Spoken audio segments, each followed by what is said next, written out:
Welcome home. We are WNST, AM 1570, Towson, Baltimore, and Baltimore Positive. You're watching out on the YouTube. Make sure you're subscribing to us, clicking on us, and all that stuff. I'm the guy in the Mr. Rogers sweater because it's chilly here, but I am getting my Latin blood ready for a little Florida. I don't know, vacation, staycation. I've been to Florida a million times. I don't know how many times Luke's been. I know I've been to Sarasota with Luke. I know I've been to Miami with Luke. But I ain't never been to Disney World with Luke, so this might be kind of fun. We're going to be going to Sarasota later on this week, heading on down to Orlando. They let Luke in. They don't let me in. Maybe it's my long hair. Maybe it's my Venezuelan heritage. I'm really not sure, but I will not be on the inside, but I'll have my Oriole jersey on, which I may sport before the segment's over with, as well as at the NFL owners meetings this week. You can follow Luke. You can follow us at WNST. One of us will be acting like a reporter. The other one of us will be acting like Lou from Back to School.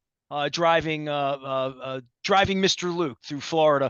Luke, we're going down this week, and March Madness used to be such a big thing with the players, right? We lost the late great Jim Poole recently. One of my favorite people. When Mark Messina comes on, he and I will talk about Jim Poole. I know that Rick Vaughn and I talked about Jim Poole a couple weeks ago as well.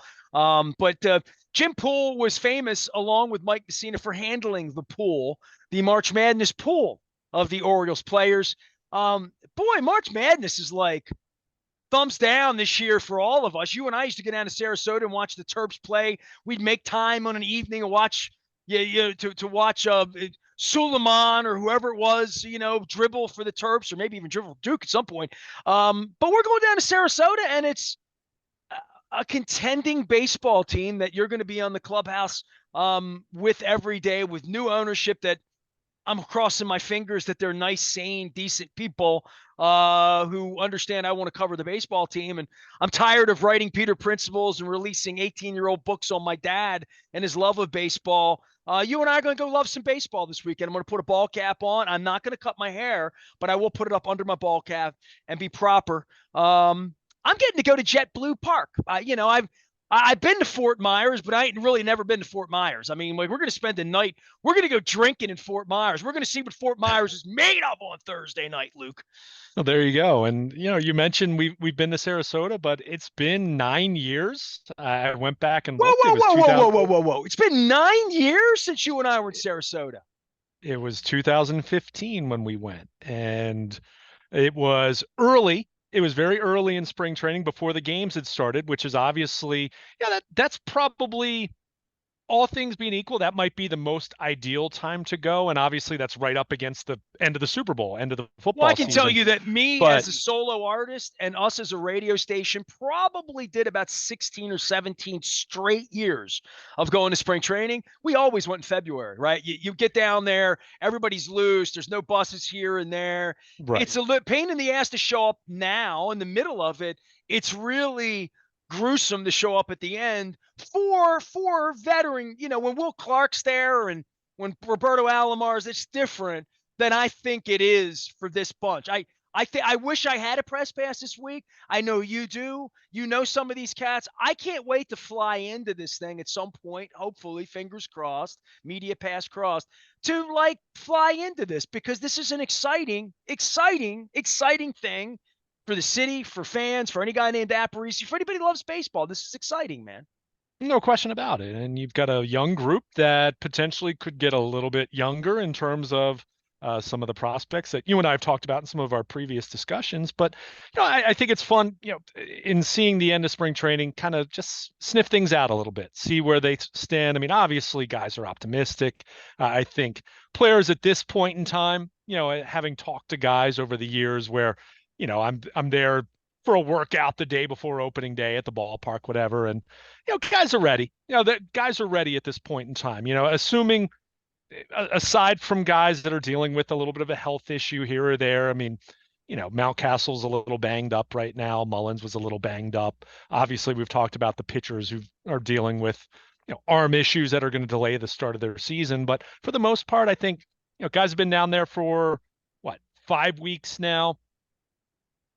the lights at the end of the tunnel in terms of, hey, it's go time. It's time to get back to Baltimore. It's time to play the Angels on opening day and to get this thing going. And But there's I also a think lot of uncertainty too, right? I mean, sure, there's sure. amongst players, trades, almost, there's 15 guys here that they could trade on this roster, and none of it would shock me for the right bag of baseballs, for the right starting pitcher, for the right relief pitcher. If it's out there, Elias is going to be on it. I have no doubt about that. I mean, he's fine tuning this thing to be better in October, not to be. I hope we're in the race in August.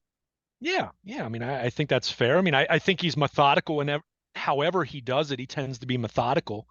So that's where I've said, and we've talked about it, and the idea of I'm not necessarily expecting a trade by opening day, but who knows? Corbin Burnes, that move came out of nowhere, right? In one of the most exciting weeks in the history of the franchise, back in end of January, beginning of February. So you never really know from that standpoint. But yeah, there's that anxiousness. Certainly guys that are on the proverbial roster bubble, whether they're going to start, you have guys who want to be in Baltimore. They don't want to go to Norfolk, for the start of the AAA season. They want to be in Baltimore. And, well, there's 30 guys that hope they're going to be here, and going to be a handful that get disappointed. I mean, and to your point, somebody's getting traded this week. I'm convinced of that. I'm convinced there's a WNST text coming before the end of. No, I mean, I'm no. See, I convinced of it. No, convinced of that. I mean, I think if Mike Elias feels that the best thing they can do is to hold on to guys that they're not going to bring up to Baltimore right now, but fortify their offensive depth or their outfield depth or whatever it might be, and thinks that they can get more value for a guy in a trade a month from now, then no, he's not gonna force anything. I think we've seen that over and over at this point. So I'm saying I think wouldn't be bullpen help. shocked by that. I don't think I'm blockbuster. I don't think they're getting another Burnes, but I think they'll get bullpen help. And to your point, it might not be in a trade. It might be off the edge of a roster, but that creates even more of like the guys we've talked about for the last 3 weeks, that there's one less guy you thought, March 15th, right. You think, yeah, he could probably come in north, and then 2 guys get in the way because some guys falls off the side of a roster and they deal for another Coulomb. Right. And let's be clear, when you said send out the WNST text, it might be some guy that we haven't even heard of before. I mean, I don't send out a text alert when it's someone that no one has ever heard from before. At the same time, they've acquired some guys that fit that description and that end up contributing for them. So you heard them later. Yeah, exactly. So from that standpoint, yeah, I mean, you'd have to think there's a pretty good chance that, some team that places a guy on waivers or DFAs him, whatever, maybe there's some small trade that's made. But in terms of something big, I wouldn't necessarily assume that's happening. But they have the capital to do it. I mean, there's no question about that. But I think Mike Elias would be the first to say, look, win the pennant April 5th. We don't need to have our bullpen finalized or fortified by April 30th. We want to have that for the stretch. Certainly want to have it by October. So, and we talked about that a lot last year. And, they ended up not really being able to do that. Fuji was not, it didn't work out. It was worth taking the swing, but it didn't work out. So same with Jack Flaherty. So, you're not going to bat 1,000 on those attempts, but yeah, you look at this team right now. I'm gonna be in the clubhouse this week, looking around and wondering if some of the young guys, are they going to be there opening day? If not, when will they be there? Will it be May? Will it be June? So, I think Jackson Holliday is going to be on the opening day. I mean, I think he's done everything you can possibly ask. At the same time, I'll remind everyone, he had 91 plate appearances at AAA last year. He's 20 years old. He's learning a new position, although, the early reviews have been that he's looked good at second base.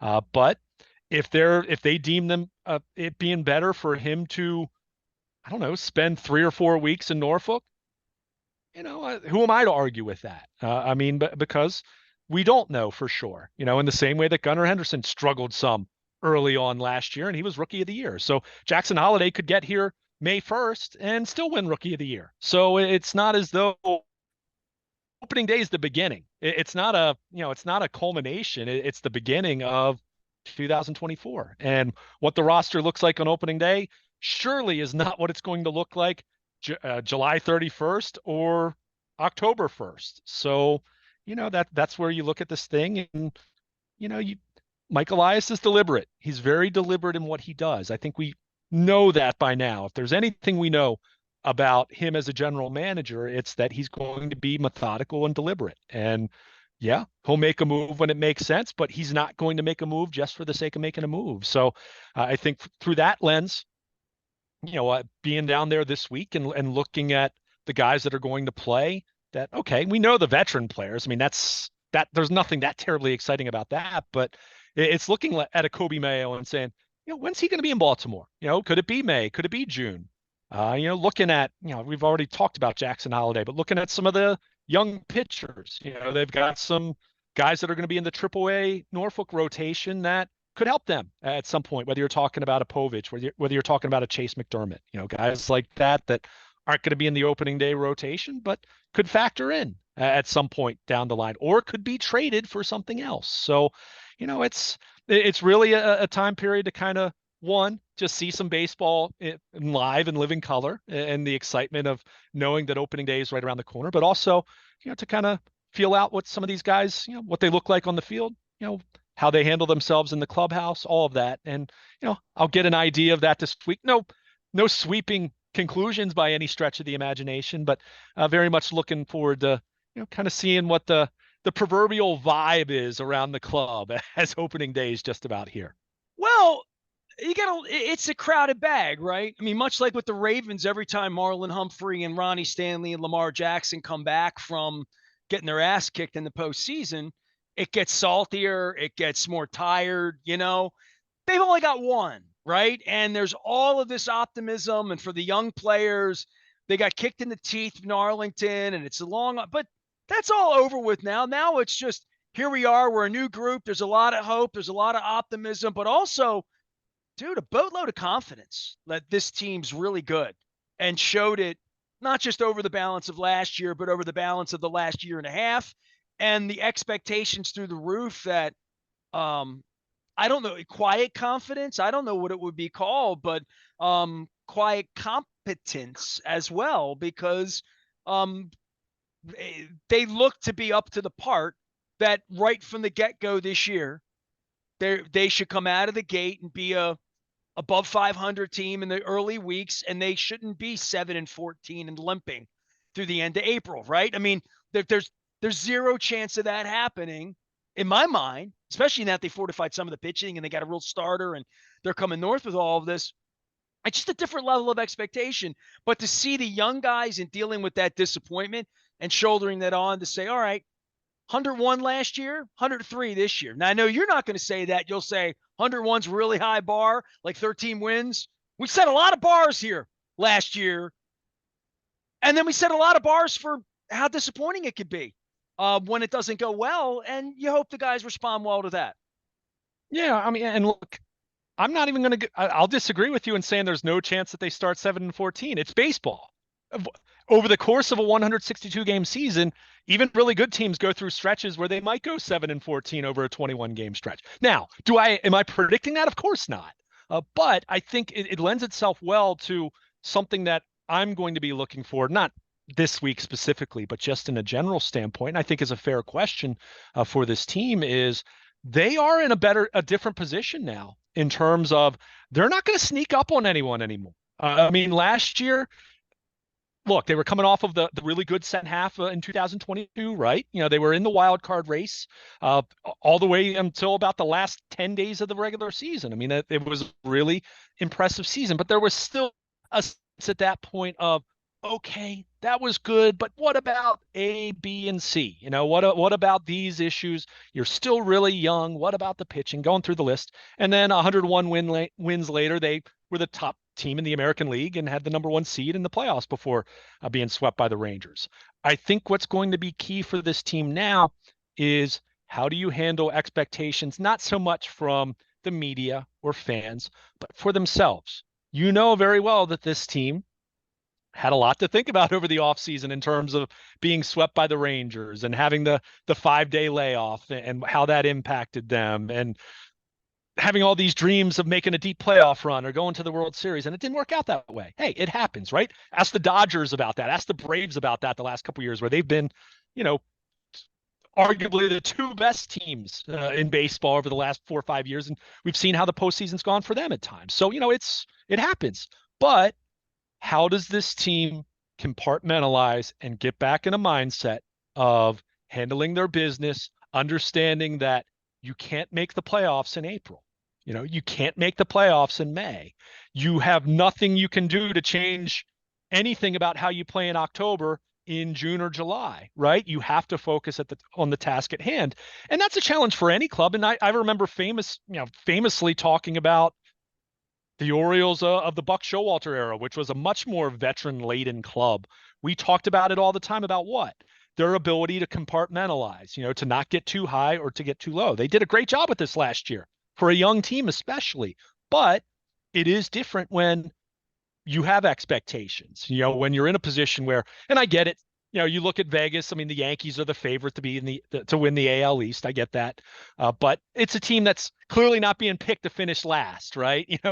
That territory that they've graduated well beyond that. So, it is a challenge for younger players, and really for everyone, but especially younger players, to just handle expectations. And I think it's just going to be important for these guys to handle that, to manage that, to be in a position of knowing that, hey, if we do get off to a rocky start and we're 7-10 after 17 games, that's not the end of the world. That's not any reason for panic. Now, you don't want that to happen, but over the course of a full season, yeah, anyone in baseball is going to lose 10 of 17 at some point in time. I mean, that's not even that bad of a slump in the big picture.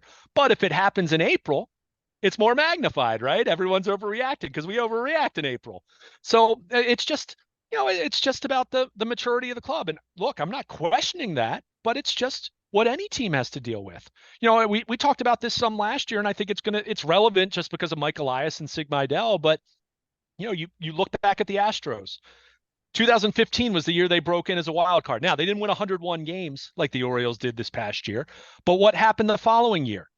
It was a bumpier ride for them. Go back and look. They missed the playoffs. And it wasn't this linear improvement where you say, okay, well, we won 87 games and then we're going to win 92 and then we're going to win 98 and then we're going to win the World Series and win 103 games. It doesn't go like that. And that's why I've made the point in terms of saying, if you're asking me to bet against the, 101 wins, over or under, I'm going to bet the under. And that's not to say that I don't like this club a whole lot, but it's really difficult to win 101 plus games. And, you've got to stay really healthy. And they did stay really healthy last year, sans Felix Bautista at the end of August, losing him for the final month. So, this team easily could be, I don't know, a 93 win team. And maybe that's good enough to win the division, or maybe they're the top wild card. But you know what? They might be better equipped, even if they only win 93 games. They might be better positioned from a talent level standpoint, from a confidence level standpoint, from a health standpoint.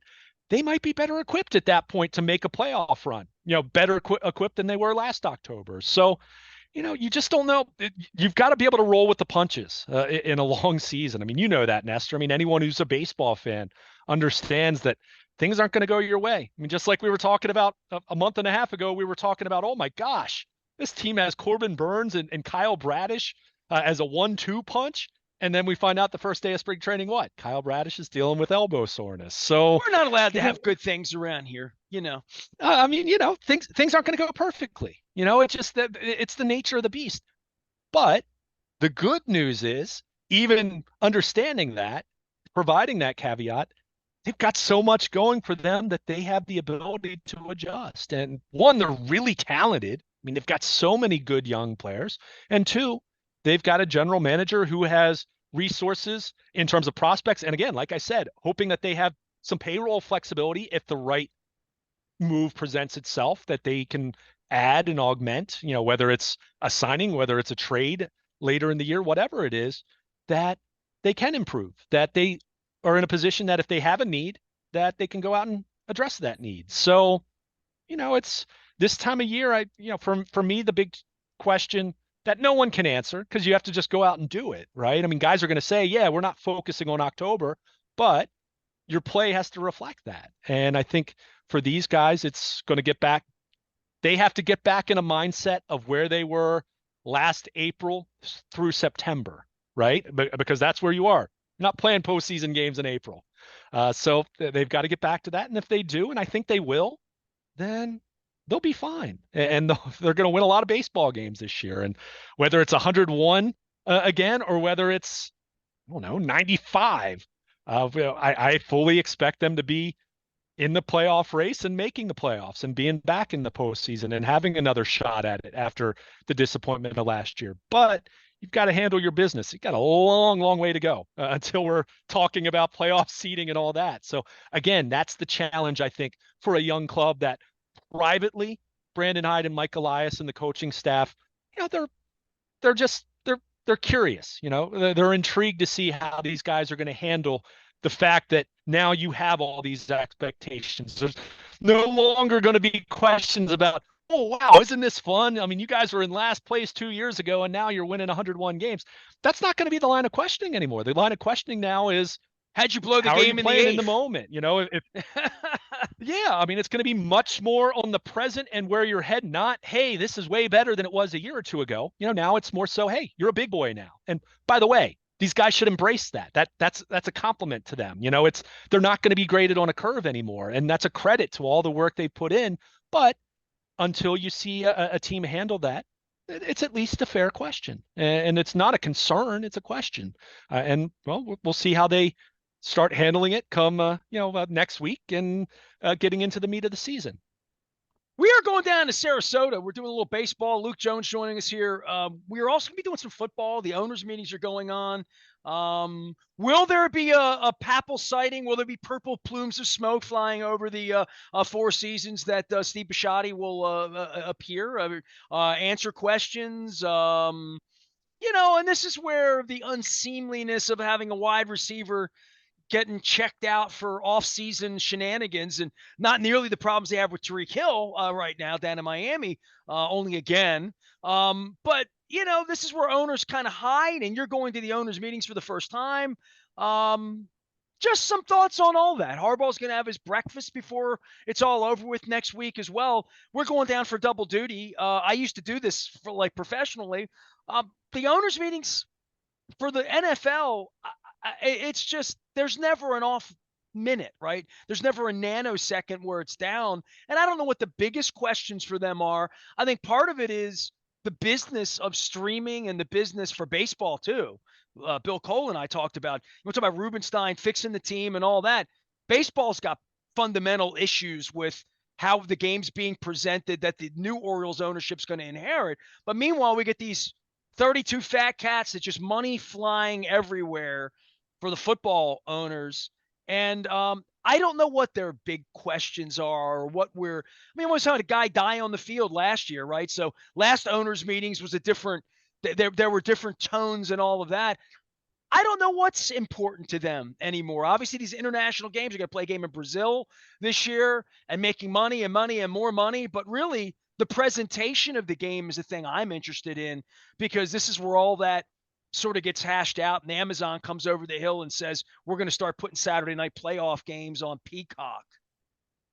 Yeah, well, I mean, that's definitely a topic of discussion and will remain a topic of discussion. I don't think you or many people are going to like the answers that you're going to hear, because there's probably going to be more of that, right? I mean, streaming's not going away, and that's reality. I think, the NFL is different because it's, a much more exclusive product in terms of it's a much smaller number of games, right? I mean, the exclusivity of it, the once a week rather than a sport like baseball or even hockey or the NBA. Well, that's why they've thrown all of us out and make everything a television show, right? I mean, you're out there at a press conference to bang pots and pans, so everybody runs to Ravens.com and watches Derrick Henry on the lounge, right? That's their television show now. That's they're in a complete dude. I'm doing this 25th documentary on us. I released this thing on my dad and the book and how things used to be. This is a great example of their off seasons are a television circus now for them, where even they have outtakes now, where when Sam Cooke walks into the hallway in the middle of the shoot where they're Hmm. lining up the shot, they have to stop the tape, tell everybody to go back into their room and reshoot the reality series. It's insane. Although I did find that clip funny just because it's Sam Cooke and we know Sam, Oh, but I think it's very, very indicative of it's a television show now. DaCosta's like an actor. I mean, literally, DaCosta used to be a real human. He was a human being in my life for 30 years. I now see him on television mixing drinks with his wife on Facebook and performatively performing for television cameras behind the scenes that we see. That is no longer eye in the sky hard knocks. It's performative television. They're doing reality. They're doing Real Housewives out there. They really are. yeah, I mean it's That's where it's gone the last uh, 5 years since the plague. oh Since I've right. been I was thrown out.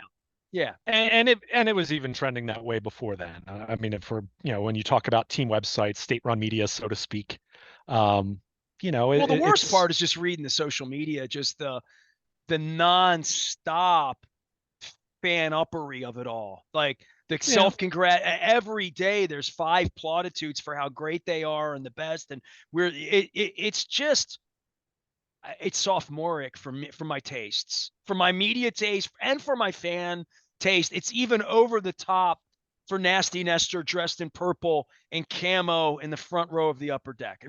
Yeah, with the defense sign. It's a little yeah. 365. That it's a lot, man. It's a lot.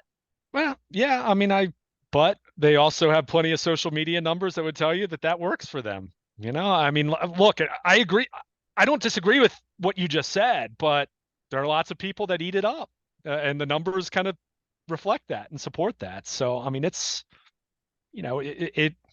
I hate to say it is what it is because it's disappointing in some ways, but let's face it. I mean, the reality of where the Ravens are, where the NFL is, and this is true of the other sports, but to lesser degrees because they're every other sport is a little more niche, a little more niche of compared to the NFL that continues to, we talk about ratings going down with just about any TV show or any other sporting event other than the NFL that continues to get bigger and bigger and bigger.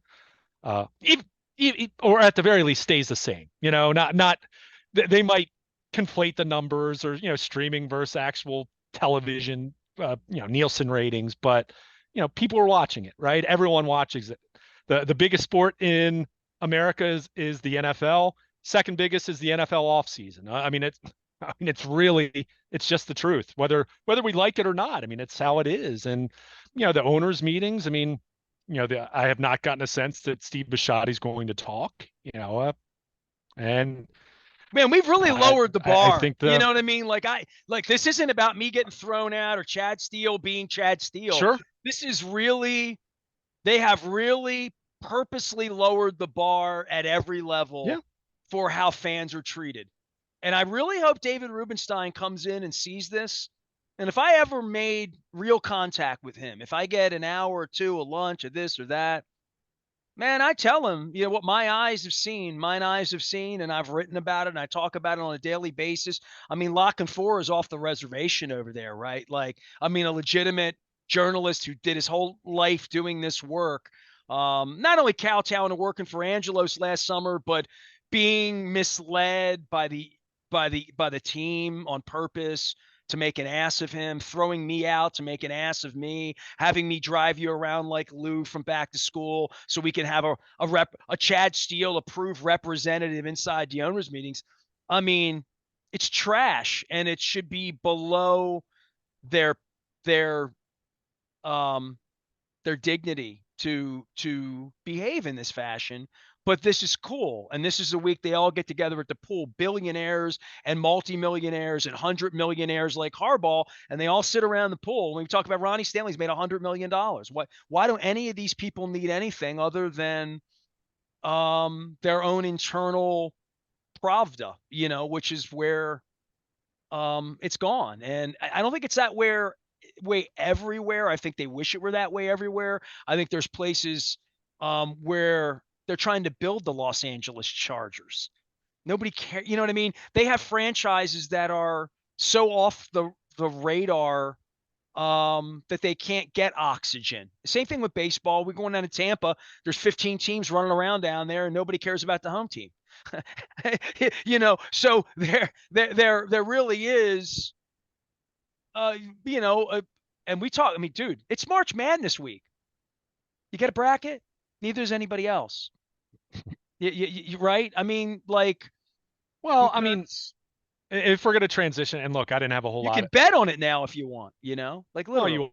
you always could, but But the world's but it's changed, dude. I mean, you talk about sure. 9 years since you and I have been to Sarasota. It's going to be 2 years since I went to an owners meetings that I've been to for 20 years. The owners used to like try to be getting fans. Now they just put up a rope and put Chad Steele in front and surround themselves with security and, roll in underneath the stadium and roll out and give a pap a wave. And it's like they don't own the team anymore. And they don't live here. It's, I'll be writing about that. But Rubenstein coming in, that there's a real lane here for the Orioles to do things differently and to treat people the way the Ravens thought about things 25 years ago when they were trying to sell you a poor sucker's license. Well, it comes down to it, and I just pulled it up. I mean, the Ravens have 1.9 million followers on Twitter/X. Go look at how many followers they have on Instagram. I mean, through how they view it, through their lens, and I'm not picking on the Ravens. I'm using them as an example because I think this is becoming more and more prevalent. I think anyone who consumes any sports teams on social media see it. They view it as they don't need anyone. I mean, they can do it on their own, and they've got enough of a following that they can do that. Now we certainly get into the dangers of that, the drawbacks of that, and this transcends Well, what sports. happens is Harbaugh stands up, lies often, and no one's there to call him out on it. And they have 1.9 million people say, no, no, no, this is the truth. This is it. That guy's only got 12,000 followers. He can't be telling the truth, even though it's obviously true, right? So the one thing about the offseason, when they cut players and all that, we never hear who they're lying to with agents. Ozzie was kind of famous for pissing off kind of everybody, then making friends with nobody, loyalty to no one in that industry. You don't hear so much about that part of the offseason because, as I said earlier, the decisions they make, you learn who they love and who they don't, and how they feel about Morgan Moses and Ronnie Stanley, and how they felt about Derrick Henry, and how they felt about Kevin Zeitler, and just you learn all of that on that. But in season, who's starting, who's playing, who's running the ball, who's playing the nickel package, who's actually coming in from the bullpen, like we learn all of that. But there used to be a give and take about legitimate questioning from legitimate experts that I deemed you one of in 2008. That'll be in the documentary too. That qualifies you to go in and earn the respect of Johnny Oates and then Davey Johnson and then Mike Hargrove and through the Ray Miller and through the years of Cal Ripken, that you're someone they want to converse with in the media that is going to present them fairly. There's no more presenting fairly. You present yourself on Twitter and social media. Your agent handles you even when you tell a guy in Pennsylvania to perform fellatio. You're like, and then the team handles you, and then Chad Steele blocks me at the door, and Bisciotti doesn't show up. I mean, it's almost farcical. I mean, it really is. Like you'll sense my sense of humor going down to cover all of this as reporters. But to your point, there is no more reporting. There is just they're going to call us liars when we report the truth, and they're going to have a video from Pravda headquarters and dispute whatever the dispute is and handle it pretty much the way Trump's handled things, quite frankly, that it's just okay to handle things that way these days. Well, I mean, the one thing there's still reporting. I mean, there's still lots of great reporters out there, but I think in a general sense, yeah, teams are much more guarded, much more secretive than ever. And, frankly, again, it goes back to why are we going to give that space when we can give people the news and reporting on our own website through our own media channels? They don't want a guy at the press conference that asks why Lamar runs the ball 23 times a game. They prove that. I mean, like they don't even want a tough question, let alone but they still get tough questions. I mean, I'm there every day. They get tough questions. Now, are they willing to answer it? that's a different story, right? I mean, you can ask the question. If they don't want to answer it, they're not going to Here's the answer it. toughest question. You give you the real bitch of the question. Where's your owner? Where's the guy that Sure, runs it once a year? I mean, sure. that's not much to ask. And where is he in Baltimore with Baltimore media, where Jane Miller can come and the Banner folks can come, and anybody that has a question about the $600 million we gave the organization and the gold-plated bathrooms and the beer being colder. Steve, is the beer really colder inside the perimeter? The hot dogs really tastier inside the perimeter? Really?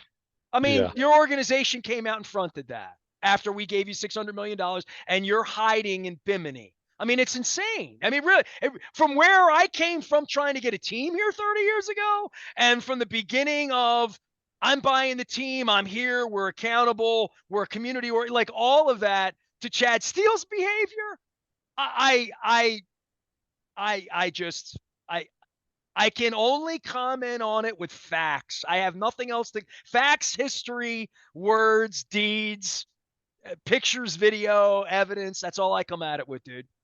Yeah, I mean, I don't know what you want me to say. I mean, I don't disagree. I think, you know, there's a middle ground between what Jerry Jones is in Dallas, which is having press conferences after every game. That's it's way too far in the other direction, Aren't you quite really frankly. blessed that we played the Rangers in the playoffs and saw that?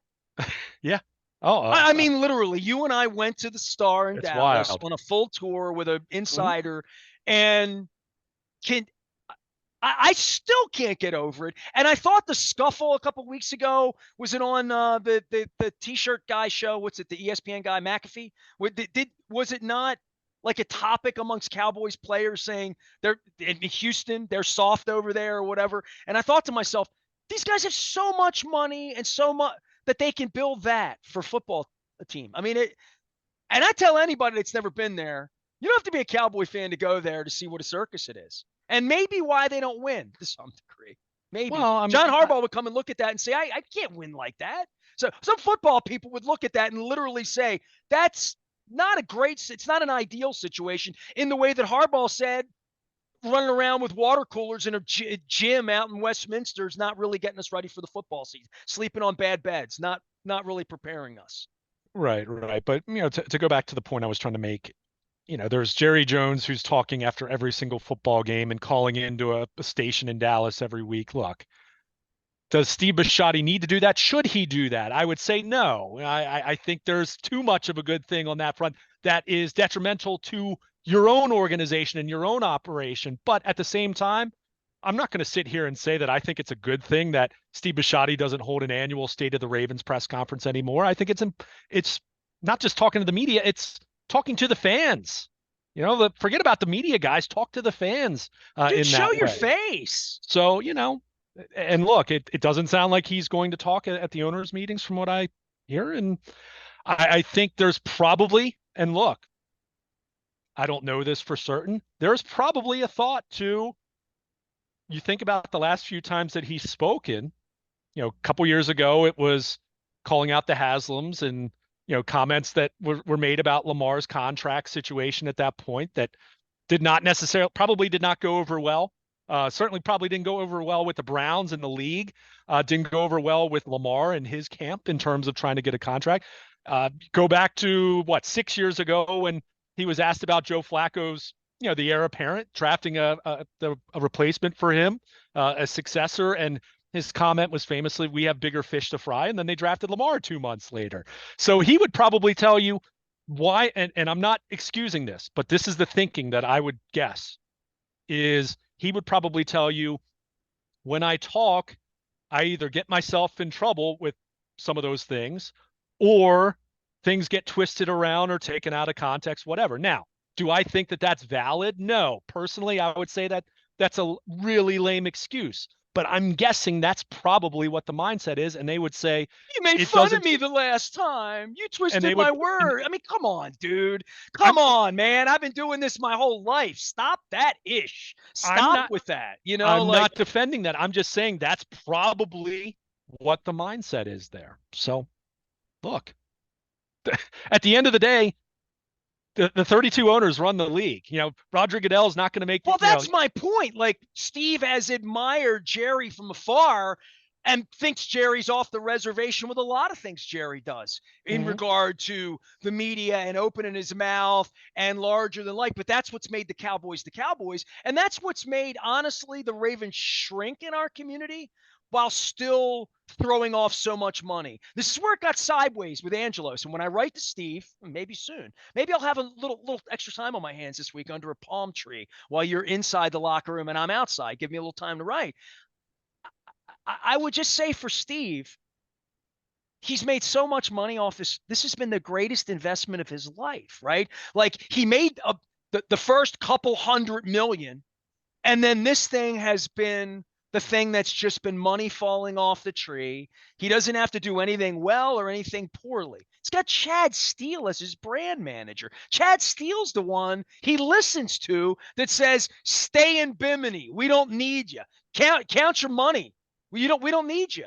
We don't need you around here. Go play golf, Steve. Go have some wine. You can afford it. Like, there's no problem here. Look at the bank account. There's no problem here.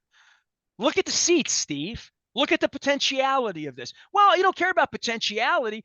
I can see Steve blowing a cigar after the third Miller Lite saying to me, "Made $5 billion on this franchise.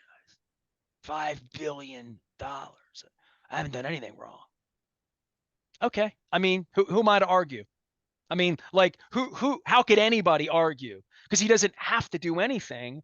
And the things on autopilot, whether tickets are $10 on game day, whether they're giving seats away, whether there's a bunch of people out in Owings Mills sending me emails every day trying to get me to rebuy PSLs to get seats I got thrown out of by their brand manager.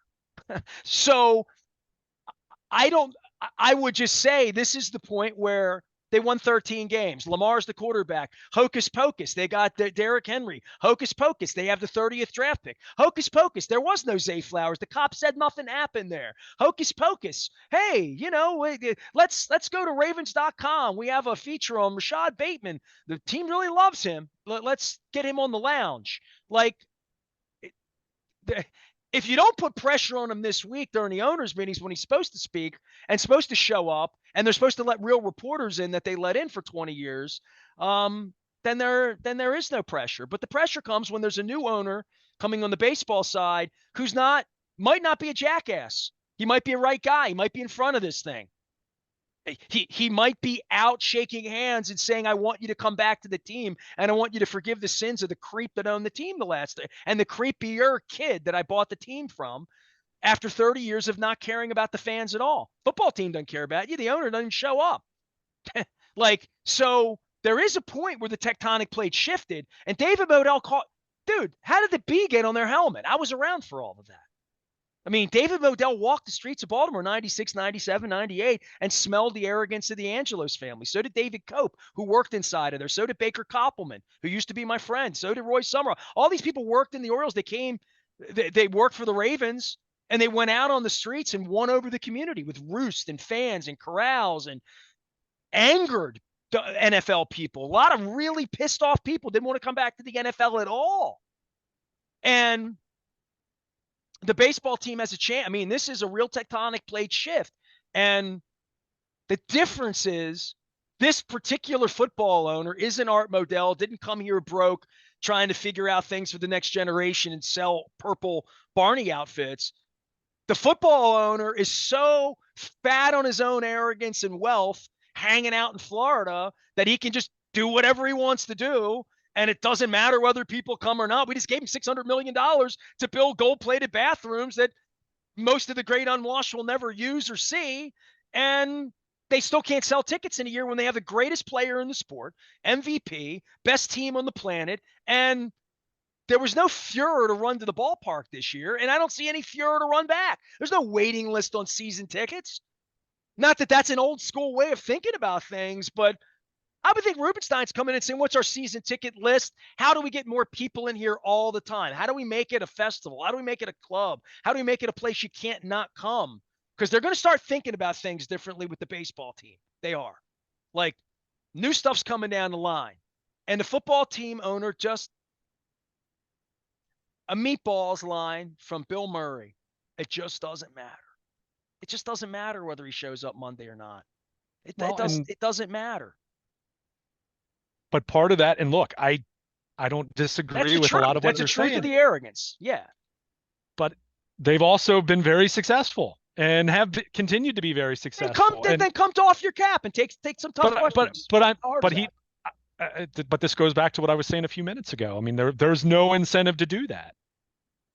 None. From his perspective. I'm trying to give you what I believe would be their line of thinking on that. And I'm not saying it's right. I disagree with it. Well, when you've managed your whole life on how much money can I make on that? Is there any money in it for me? Is there any sunshine in it for me? Can only bad come of it? My risk management of like, what's the upside? What's the downside? Well, what's the obligation? Sure. What's the obligation? I hear you. When you talk about God and you talk about, respect for people and you talk about helping other people and you talk about like all of that, they love to hide behind all of that. But then when I come and, quoting their good book, and when I come and say, what is your obligation in all of this? What was the promise that you gave 20 years ago? What changed along that way? Oh, the part where you lied about a woman getting punched in the mouth in a glass elevator. And you wonder why we have questions about Zay Flowers? We should have questions, and you should have answers and evidence, because that was what the expectation was when you bought a team for $400 million, $500 million, and the team's worth $5 billion now, and the money's, and you're making me go to Peacock to watch games. You keep reaching into my credit card as the stadium empties out. I don't. You got to be careful. Come and speak to the stadium empty. You're a little hyperbole there. I'm covering every game. Look, is it packed to the gills the way it used to be? No. Is there a long list for PSL? But let's not characterize it like there's 10,000 people going either.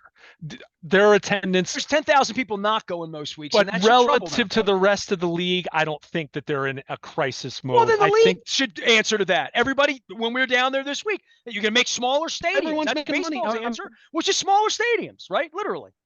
We'll get our revenue elsewhere. Sure. But you just said it. They're getting the revenue. I mean, they're getting the revenue. That's the point. The whole point of this, everything you just said, and look, certain elements of it, like I said, I wouldn't characterize it in some ways that you did, but yeah, the overall points, I'm not going to sit here and dispute you. But they put a game on Peacock. Guess what? People watched it. They put Thursday Night Football on Amazon. It's a terrible product. Thursday Night Football stinks. It stinks. Guess what? People watch it. We're telling it. When I say we, I don't mean you and me. As football fans, we're telling them it's okay. That's why I tell people all the time, if you don't like something, stop watching it. If you hate Thursday Night Football, don't have an Amazon account. This is where, if they made me commissioner, just get together and go to 18 games, kill these preseason games, start the season in the middle of August, give everybody 2 bye weeks. I mean, make the thing sensible. And they will. That's going to be the next CBA. I mean, and put your 4 teams in Europe and just do it all at once and figure it all out, and let's go. Put the team in Mexico City that you're going to, move the Jaguars there, probably the Chargers, right? I keep saying the Chargers are going to wind up in Europe. They're going to wind up in Mexico City. They're going to wind up someplace where they get. I still think the Europe thing's more complicated than you make it out to be, but we'll see. But the overall point is. Thursday football is real complicated. Go out there and ask Harbaugh. He gets some, Thursday football, nothing more complicated than getting humans ready to go to war 4 days after they just did. So if they can sell that, they can sell a flight across the water. That's not the same thing as flying across the country or flying across the Atlantic Ocean constantly. I mean, but the point that I was trying to make is they get away with it, but they act like they can get away with it because they do. And they get away with everything. There's nothing they haven't gotten. People watch it. And that's why I said, okay, Dan Snyder, he's off living the good. He cashed his bag. He ain't going to jail. He ain't doing, all of his sins and crimes and awful stuff that he did to humans, awful stuff that he did to people, the way he did, literally, he's just counting his money. It's like John. Think about John Angelos. He's just, when this is all over with, he's just going to go to Nashville and be a billionaire. That's amazing. Yeah. I mean, it's And he'd be a lot happier that I don't know that there's miserable people can't be happy. You know, I mean, you're already a billionaire's kid. I've never seen him smile. So I don't know that the money, like having to take, well, I did when the champagne was getting dumped on his head. He was happy on his television network that we all paid for, you know, yeah. $3 billion worth of television network that went through the hands of the Orioles. Listen, I'm going to have my sandals on. We're going to Florida Yeah, and it'll be spring fun. training. But I mean, these are, they need a foot up their ass out in Owings Mills. That's not Lock and Forest. That should be mine. So we'll see how it goes. But a lot of expectations. I'll just say this from you and me and for the work I've done, and I'm doing this 25-year doc and all this stuff, there has never been a better time for Baltimore sports than right now. That doesn't mean it's more crowded or there's more passion for it or that there are more Oriole fans and less lacrosse fans or that every Ravens fan's running out to buy a PSL the way we did 25 years ago and tailgating and making family plans and waiting for the calendar to fly to Green Bay or whatever. But from a local fan, for what we do, talking about winning championships and good sports teams on the field, there's never been a better year to be on the radio at AM 1570 than right now. The future's never been brighter because we've never had a future to even look at with baseball that we could look at, even if we're wrong and it all falls apart and they don't win anything and Rubenstein's terrible and he's an awful guy and if all that happens, I'll still take it over what we've had the last 30 years and certainly take the position they're in where John Angelos, when I write my goodbye to him, he left Elias, he left the organization in good shape. So for that, I'll send him a Christmas card for that. Yeah, I mean, they're in a great spot. Is everything perfect? No, of course not. And it's not anywhere, to be clear. But you have a Orioles team that's entering what should be a sizable window to have a chance to win a World Series or two. You hope at some point over the next 5, 6 years. And on the Ravens side, yeah, they've endured some attrition this offseason, and it's going to be tough to look at their roster on paper and say it's as formidable as it was a year ago, but that doesn't mean it won't still be very, very good. And I think back to like 2012. All right, Ravens won the Super Bowl that year, Orioles made the playoffs. That was still kind of two ships passing in the night that you weren't expecting, right? This is different where you look at it on paper, and if you could make the prediction today and say each of these franchises will win a world championship over the next 5 years, and I don't think anyone would call you a crazy person saying that. And the fact that you could say that, that's pretty exciting, right? Whether it happens or not, we'll see. But you're right. I mean, it's very, very much uncharted territory that, frankly, for the city, I mean, you have to go back to what, the late 60s, with the Colts and the Orioles, just in talking about the two big league teams in town. So, this is fun, even with some of the things that we just talked about for the last 20 minutes that could be better, should be better on the field as it pertains to players and coaches and all that. Things are in really good shape on both fronts. There's Well, let's no denying think that. about this fully, right? Had the Orioles won the World Series and went down to Houston, kicked their ass, and then next thing you know, we win the World Series. And had the Ravens survived the AFC Championship game, came back, Lamar gets in the phone booth, something happens, we win the game, kick a field goal, Tucker kicks an 82-yard field goal, we win, and we, go to the Super Bowl and win. Would the team owners have had press conferences then? Would they have taken questions then? Maybe, probably. Yeah. So, Probably. well, yeah, probably. Yeah, that's what I would think. So, But I don't know for sure. Who knows? But probably. so just think about what that implies. We're all good winners. He is Baltimore Luke. I am Nestor. We are both out on social media. We're both going to be, well, one of us is going to be at the pool. The other person is going to be working with a working media credential. Listen, man, I love sunshine. I love Mickey Mouse. I love nice hotels. I like pools. I like football coaches. So this is going to be a nice little getaway. We're going to be down in Sarasota all week. Follow us out on social media.